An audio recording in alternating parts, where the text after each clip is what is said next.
Doutor, nós temos um gráfico. Júlio, passa para o Maurício, por favor, aquele Instagram que você me mandou. Eu queria que o doutor desse uma olhada nesse gráfico juntamente com o Kaminski, para dar uma olhada. Um médico, ele teve o trabalho de fazer uma pequena estatística das mortes no fisiculturismo causa-morte.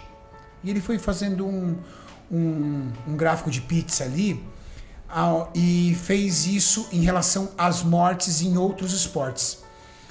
E aí o que aumenta realmente no fisiculturismo são as mortes por ataque cardíaco.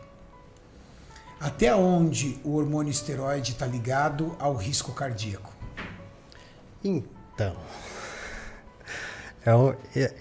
isso é um grande pântano que a gente precisa separar algumas coisas para a gente não confundir. Então, começando pelo seguinte: quando a gente precisa estabelecer uma causa, a gente não pode estar diante de 15 fatores que podem ter contribuído para aquilo, tá? Então, o esteroide anabólico, ele pode aumentar o risco cardiovascular? Pode sim, né? Agora, muita coisa precisa ser avaliado aí no meio do caminho, porque a morte foi cardiovascular. Mas o que pode ter causado a morte cardiovascular não necessariamente foi o esteroide anabólico. Então, por exemplo, aí um coma hipoglicêmico devido a um excesso de insulina, você pode ter uma morte cardiovascular. Você pode, com um diurético, ter um desbalanço dos seus eletrólitos e você ter uma alteração da condução cardíaca. O hormônio de tireoide é um estimulante. Quando você tem, que a gente chama de tempestade tirotóxica, né, que é aí uma exacerbação aí dos hormônios da tireoide, você tem frequentes relatos, né, e mortalidade por arritmias cardíacas, por exemplo. Você pegar, por exemplo, os beta-adrenérgicos, né, você pegar aí um clenbuterol, um salbutamol, o efeito colateral deles é isso: taquicardia, palpitação, eventualmente infarto, né? Além do que o diurético também pode. Se você baixar a pressão arterial demais, você pode ter ali um espasmo coronário. Outra coisa é outras drogas associadas, né? Então, morreu por causa cardíaca, legal. Mas o que exatamente fez isso, né? É interessante você falar isso, doutor, porque todos os medicamentos que você apontou, todas as substâncias que você apontou, são substâncias que fazem parte do protocolo de 90% dos atletas. Sim. Você concorda, Cami, que esses medicamentos, hormônios tiroidianos, T3, T4, clenbuterol,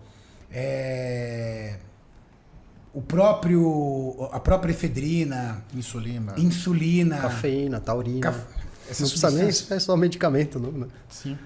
Não, com certeza. Todo atleta é uma polifarmácia. Essa que é a verdade. E quando a gente vai falar em risco, tá?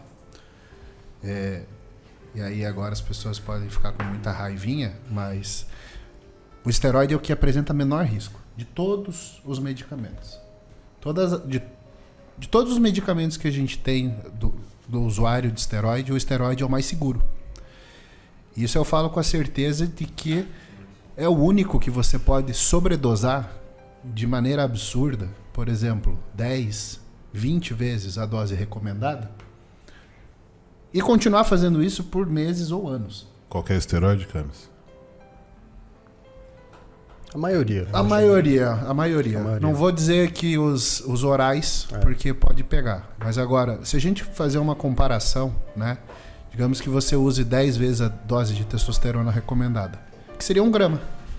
Que é muito usual. Se você fizer 10 vezes a dose de paracetamol, você vai parar no pronto-socorro. Se você fizer 10 vezes a dose de um diurético, provavelmente você vai morrer. Se você fizer 10 vezes a dose de insulina, você vai morrer na primeira vez que você fizer. Então, assim, o risco do esteroide é o mais baixo. Esse é o problema. Porque, como ele é, de certa forma, seguro, você tem um abuso dele. Que é comum e frequente, principalmente em novos praticantes que não têm auxílio de Perfeitamente, pessoas. porque a pessoa acredita que quanto mais melhor. Ela não está enxergando um problema agudo, o problema é crônico, ele se desenvolve durante anos, existe um remodelamento do coração, existe um risco, com certeza, que leva tempo.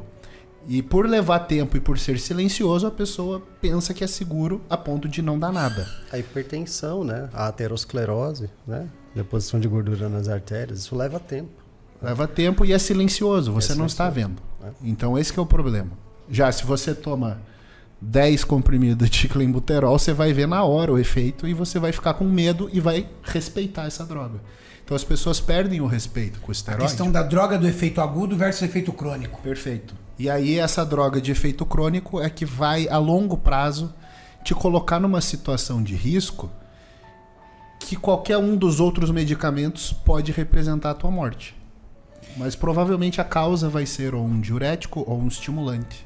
São os medicamentos que mais precipitam urgências, que são esses. Insulina, hormônio de tireoide, os estimulantes, aí, beta-adrenérgicos, anfetamina, efedrina, são os que mais precipitam urgências médicas, mais do que provavelmente dito esteroide anabolizante.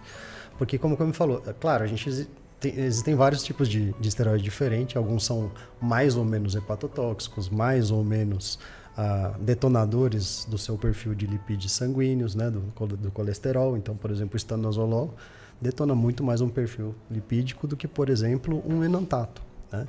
Então, você ficar dislipidêmico, né, com HDL baixo, LDL alto durante 10 anos, comendo uma dieta totalmente desbalanceada, né, não tem o seu aeróbio junto, não tem ingestão de coisas mais saudáveis, frutas, verduras, legumes, que é o que a gente sabe, fibras, né, que ajuda bastante, isso cronicamente, e o atleta, ou às vezes o praticante, ele não fica com percentual de gordura baixo o ano inteiro. Ele fica em FOF, né?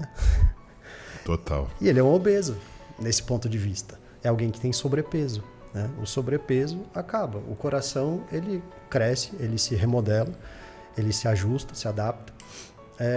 Mas ele vai ter que ficar trabalhando ali constantemente com um sobrepeso mais importante e, eventualmente, né, o que a gente fala do overeating, né? Então, ele está comendo 8 vezes ao dia e está com quantidade de carboidrato alta, por exemplo, a sua glicemia vai se manter elevada, né? Durante boa parte do seu dia. Tem gente que acorda de noite para comer também, né? Então, você tem vários fatores que podem contribuir cronicamente também. Então, por exemplo, a gente sabe que a obesidade e o sobrepeso estão relacionados à mortalidade cardiovascular. Você sabe que, por exemplo, uma dislipidemia, uma alteração do colesterol, está relacionada à mortalidade cardiovascular. Sabe que inflamação subclínica, né, que você não percebe uma inflamação, por uma dieta inadequada, falta de consumo de frutas, verduras e legumes, isso a longo prazo está relacionado à mortalidade cardiovascular. Então não é só o esteroide. Tem várias coisas contribuindo e a gente não consegue isolar. É por isso que eu falo, às vezes eu fico bravo, que eu falo, gente, tem várias coisas que vão contribuir. Né? Não é só uma. Eu não estou dizendo que não possa ser. E o Cami falou de segurança, né? E eu falo segurança, a gente sempre fala adequada segurança clínica.